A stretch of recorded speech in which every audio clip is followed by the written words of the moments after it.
Halo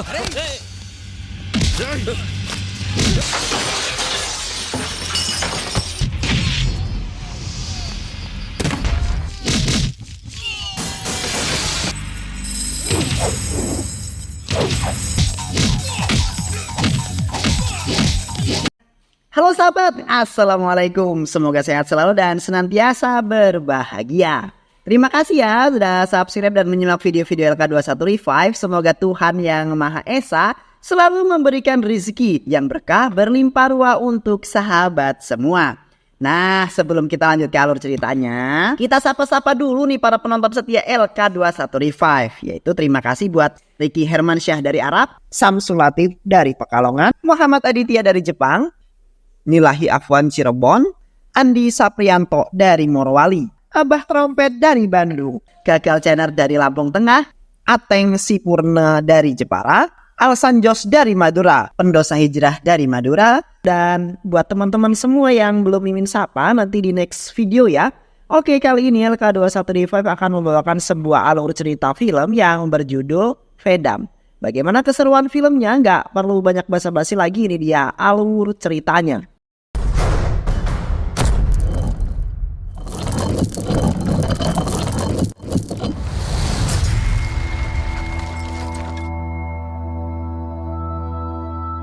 Raghavendra adalah seorang pemuda temperamental yang tinggal di kota Kurnol. Dia paling tidak menyukai orang-orang yang bertindak zolim. Dia akan menghajar orang-orang zolim itu tanpa balas kasih sedikit pun.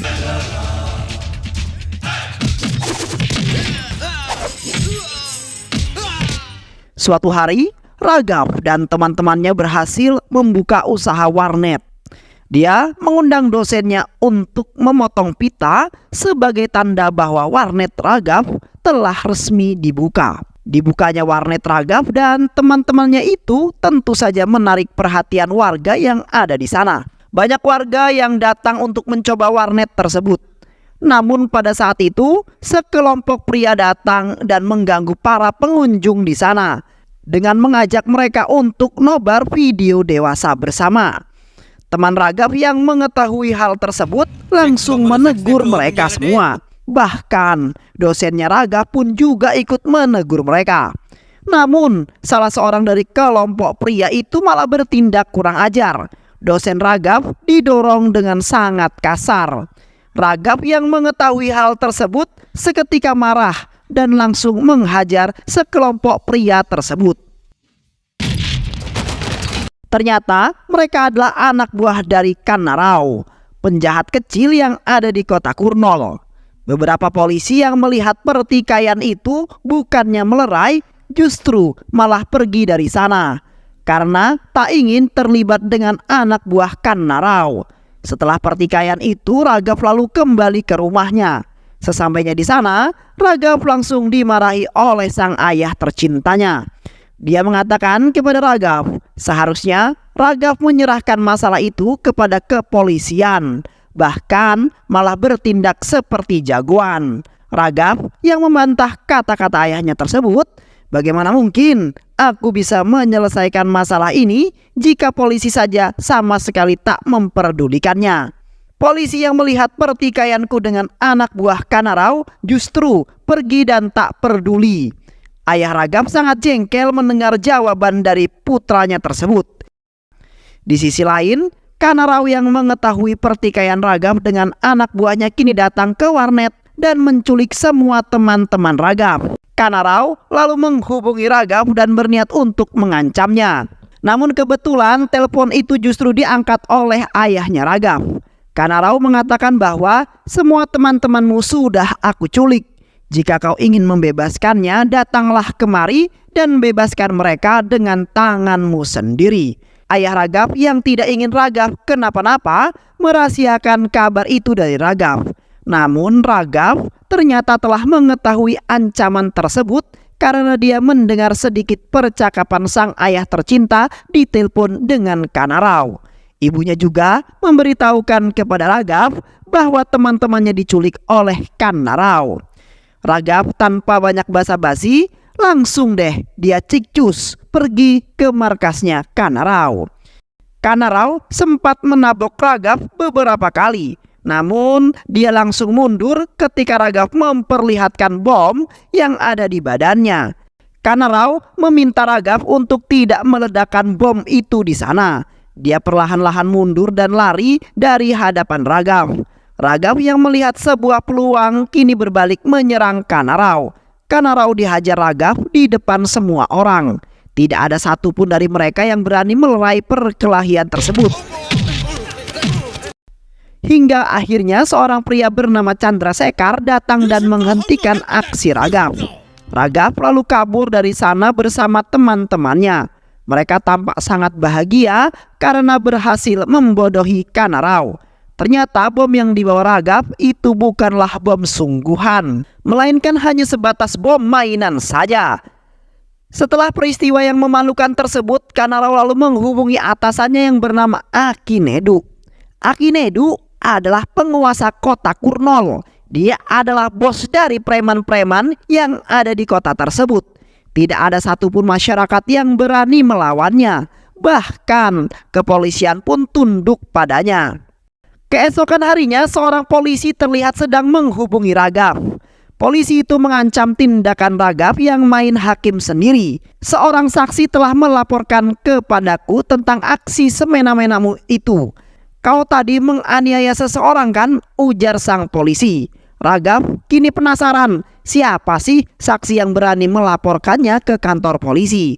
Dia terus melakukan penyelidikan untuk mencari identitas dari saksi tersebut. Singkat cerita, Raghav telah mengetahui siapa saksi yang melaporkan tindakannya tersebut. Ternyata saksi itu adalah Chandrasekhar, orang yang menghentikan aksi Raghav saat menghajar Kanarau. Raghav lalu pergi ke rumah Chandrasekhar dan menghajarnya. Namun tiba-tiba adik perempuan Chandrasekhar yang bernama Sirena datang dan langsung menampar Raghav. Bukannya kesal karena ditampar, Raghav justru langsung jatuh cinta ketika pertama kali melihat Sirena. Dia jatuh cinta pada pandangan yang pertama. Sejak saat itulah Raghav selalu mengikuti Sirena kemanapun dia pergi. Ketika Sirena baru saja turun dari bajai, Raghav sudah memantaunya dari kejauhan. Ketika Sirena dan Chandrasekhar masuk ke dalam bis, Raghav juga ada di sana. Hal itu membuat Chandrasekhar dan Sirena menjadi sangat ketakutan. Bahkan Raghav juga mengikuti Sirena hingga sampai ke rumahnya. Chandrasekhar yang tak sanggup lagi melihat kelakuan Raghav kemudian melaporkannya kepada polisi.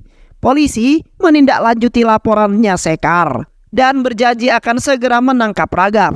Keesokan harinya, Akinedu sedang mengincar Raghav untuk dibantai. Namun Raghav terlebih dahulu ditangkap oleh kepala kepolisian. Akinedu yang melihat hal itu kemudian menghubungi inspektur agar segera memberikan Raghav sebuah pelajaran. Raghav lalu dipukuli oleh polisi yang ada di sana. Namun Raghav sama sekali tak menggubris pukulan tersebut karena dia hanya fokus membayangkan kecantikan Sirena. Inspektur yang sudah tak sanggup lagi menyiksa Raghav kemudian menghubungi Akinedu dan menceritakan kejadian itu. Akinedu lalu meminta inspektur agar membebaskan Raghav dan nanti dia yang akan memberikan Raghav pelajaran. Setelah bebas, Raghav langsung mencari Sirena dan mengikutinya kemanapun dia pergi. Sirena yang ketakutan berlari sekuat tenaga untuk pergi dari pandangan Raghav. Tapi tak lama kemudian sebuah mobil yang sedang melintas hendak menabrak Sirena. Raghav dengan sigap langsung menyelamatkannya. Sirena kini menyadari bahwa Raghav yang selama ini mengikutinya bukanlah orang yang jahat. Chandrasekhar yang mengetahui kejadian tersebut langsung pergi menemui Raghav yang kebetulan sedang kumpul bersama teman-temannya. Sekhar berterima kasih kepada Raghav karena telah menyelamatkan adiknya. Mulai saat itu, Sekhar mempercayakan Raghav untuk melindungi sang adik tercinta. Dia juga merestui hubungan mereka berdua. Beberapa waktu kemudian, karena sudah berpacaran cukup lama, Raghav membawa Sirena untuk diperkenalkan kepada kedua orang tuanya. Kedua orang tua Raghav sangat senang melihat Raghav yang sudah memiliki pasangan. Ayah Raghav berharap dengan hadirnya Sirena dalam kehidupan Raghav, dia bisa berubah sifatnya Raghav jadi lebih baik. Ibunya Raghav lalu merestui hubungan mereka dan meminta kepada Sirena agar bisa merubah kelakuan Raghav. Suatu hari, Raghav yang sedang berkencan dengan Sirena mendapati anak buah Akinedu yang sedang bertikai dengan seorang juru parkir.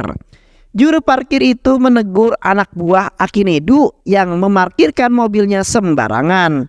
Namun anak buah Akinedu yang tidak terima dengan teguran itu marah dan mengeroyok juru parkir. Raghav yang tak tahan melihat langsung menghajar semua anak buah Akinedu hingga babak belur. Tak lama kemudian Akinedu datang menjenguk anak buahnya tersebut. Anak buah Akinedu lalu menceritakan bahwa mereka bisa bonyok seperti ini karena ulahnya Raghav. Akinedu tentu saja marah. Keesokan harinya dia mencegat Raghav yang sedang berjalan bersama Sirena. Akinedu mengancam akan membunuh Sirena di tempat Raghav mengalahkan anak buahnya. Di saat yang bersamaan tersebut, anak buah Akinedu lalu menculik Sirena dan membawanya pergi. Raghav lalu berlari mengejar mereka dan sesampainya di sana terlihat Kannarau yang sudah memegang pisau. Raghav sangat ingin menyelamatkan Sirena, namun dia ditahan oleh anak buah Akinedu. Kannarau lalu menghajar Raghav hingga jatuh tak berdaya. Dia berniat untuk menusuk Sirena, namun Akinedu menghentikannya. Akinedu lalu merampas pisau itu dan menyabetnya ke lehernya Sirena. Sabetan itu membuat Sirena jatuh dan sekarat. Akinedu lalu pergi meninggalkan mereka semua. Tidak ada satupun orang yang di sana yang berani menghentikan aksi Akinedu. Hal ini lantaran mereka tak ingin mengalami mimpi buruk karena berani menentang Akinedu. Sebelum meninggal, Sirena sempat berpesan kepada Raghav untuk mematuhi segala perintah orang tuanya. Chandra sangat sedih ketika mengetahui adik tercintanya itu telah meninggoy dunia. Raghav lalu menceritakan kepada orang tuanya bahwa Sirena telah tewas karena dibantai oleh Akinedu. Tapi ayah Raghav justru membantah hal tersebut. Dia mengatakan bukan Akinedu yang menghabisi Sirena, tapi Raghavlah yang naik pitam. Jika Raghav tidak menghajar anak buah Akinedu, maka Sirena pasti masih hidup saat ini. Raghav sedih mendengar kata-kata ayahnya tersebut. Dia lalu membawa jasad Sirena untuk dikremasi. Sementara Akinedu datang menemui orang tuanya Raghav. Kedatangan Akinedu membuat ayah Raghav ketakutan. Akinedu meminta orang tua Raghav untuk segera pergi dari kota ini. Jika dia tidak menurutinya, maka mereka akan membunuh orang tua Raghav seperti mereka membunuh Sirena. Orang tua Raghav tanpa pikir panjang langsung mematuhi perintah Akinedu. Mereka mengemas koper dan hendak pergi dari sana. Tapi tak lama kemudian Raghav datang dan menanyakan kenapa mereka mengemas koper. Ayah Raghav lalu memarahi Raghav. Ini semua adalah perbuatanmu. Gara-gara masalahmu dengan Akinedu, kami sampai terkena imbasnya. Mulai dari detik ini juga, kamu bukan lagi anakku, ujar ayah Raghav. Raghav memohon kepada ayahnya untuk dimaafkan. Dia juga berjanji akan berubah menuruti keinginan ayahnya, asalkan mereka tidak meninggalkan Raghav seorang diri. Akhirnya orang tua Raghav kemudian membawa Raghav pergi ke Matralayam dan dia dijadikan sebagai penganut dewa Raghavendra. Ayah Raghav meminta anaknya itu untuk berjanji bahwa mulai sekarang dia tidak boleh ikut campur dengan masalah orang, walaupun itu adalah korban di matanya. Mulai saat itu Raghav juga sudah mulai bisa fokus betapa untuk beribadah kepada Tuhannya. Beberapa waktu kemudian, seorang wanita bernama Laksmi jatuh cinta lagi kepada Raghav. Kedua orang tua mereka yang mengetahui hal tersebut sepakat untuk menjodohkan Laksmi dengan Raghav. Beberapa bulan kemudian, teman-teman Raghav membawa kasus pembunuhan Sirena ke meja hijau. Atas desakan dari atasannya, polisi yang ada di kota Kurnol datang menemui Akinedu dan mengatakan bahwa dia harus membawa Akinedu ke pengadilan. Namun Akinedu jelas saja menolaknya. Dia mengatakan kepada polisi itu bahwa kamu bisa mengelabui atasanmu dengan mengatakan bahwa Akinedu tidak bisa hadir karena tidak ada satupun saksi yang hadir pada siang tadi. Hakim memutuskan anak buah Akinedu tidak bersalah dan dibebaskan dari tuduhan pembunuhan. Teman-teman Raghav tentu saja kecewa dengan keputusan hakim. Mereka lalu berunding dan sepakat meminta bantuan Raghav. Mereka lalu pergi menyusul Raghav ke Mualam Mataralayam dengan menggunakan bis. Sesampainya di sana mereka disambut hangat oleh keluarga Laksmi. Ayah dan ibunya Laksmi lalu memperkenalkan Laksmi kepada mereka. Mahalaksmi adalah calon istri Raghav. Sebentar lagi mereka akan segera menikah, ujar ayahnya Sirena. Orang tua Raghav yang baru saja datang terkejut melihat teman-teman Raghav yang ada di sana. Ayahnya Raghav mengingatkan bahwa teman-temannya Raghav itu untuk tidak membawa Raghav kembali ke masa lalu. Tapi peringatan itu tidak diindahkan oleh mereka. Mereka tetap akan menemui Raghav dan meminta bantuan. Tapi setelah bertemu dengan Raghav, Raghav menolak permintaan mereka. Dia tidak ingin kembali ke masa lalu. Mahalaksmi terlihat sedang buru-buru untuk mengejar bis. Namun sesampainya di dalam, 3 orang preman mengganggu dirinya. Raghav dan teman-temannya ternyata ada di dalam bis itu. Bahkan Raghav menyaksikan preman-preman itu yang mengganggu Mahalaksmi. Tapi dia hanya bisa diam saja. Teman-teman Raghav yang kesal melihat Raghav mendesak dirinya untuk segera menyelamatkan Mahalaksmi. Namun Raghav teringat dengan janji orang tuanya.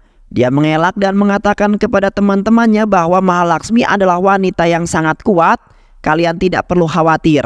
Dia bisa mengurus preman-preman itu secara sendirian. Dan sesuai dengan perkataan Raghav, Mahalaksmi kemudian menabok ketiga preman itu dengan sandal jepit miliknya.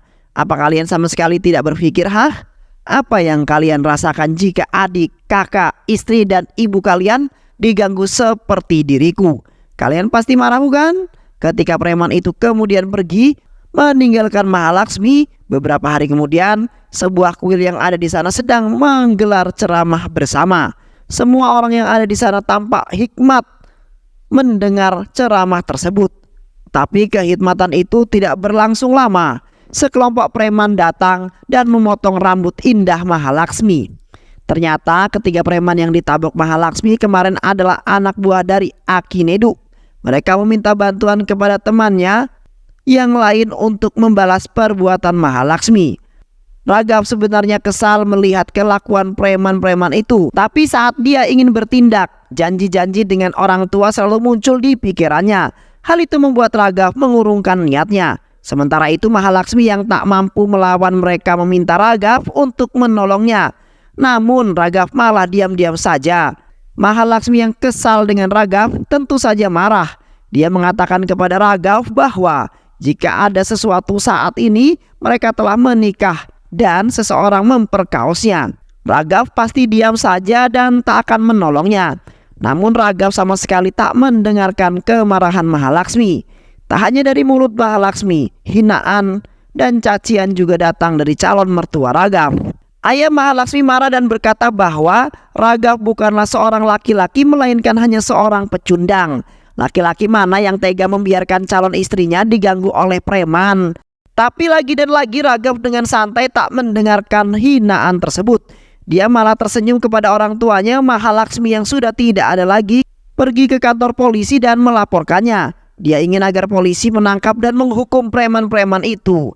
Namun bukannya menangkap preman-preman itu, polisi yang bertugas di Mataralayam malah menghubungi Akinedu dan menceritakan semua itu.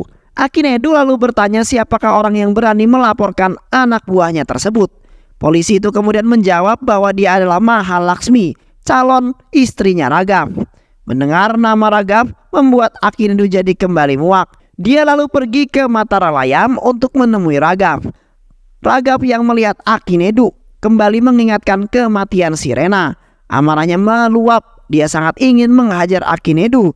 Tapi sayang, ayah Raghav mencegahnya. Akinedu lalu kembali mengingatkan orang tua Raghav yang tentang janji yang pernah mereka buat. Ayahnya Raghav dan keluarganya kemudian pergi dari hadapan Akinedu. Tapi Mahalaksmi yang geram kemudian menghampiri mereka. Kini Akinedu telah mengetahui siapa wanita yang melaporkan anak buahnya. Dia lalu merencanakan sesuatu dan akhirnya dia meminta Kanarau menangkap paksa Mahalaksmi di depan umum. Dia melecehkan Mahalaksmi dan perlahan-lahan melucuti semua pakaiannya satu persatu. Semua orang yang ada di sana hanya mampu melihatnya saja. Hal itu sama persis seperti kejadian di kota Kurnol. Mereka tidak ada yang mau menyelamatkan Mahalaksmi karena takut dengan Akinedu. Teman-teman Raghav yang kebetulan ada di sana langsung berlari menemui Raghav.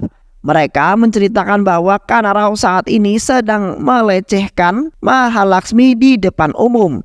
Raghav langsung berlari ke sana untuk menyelamatkan Mahalaksmi.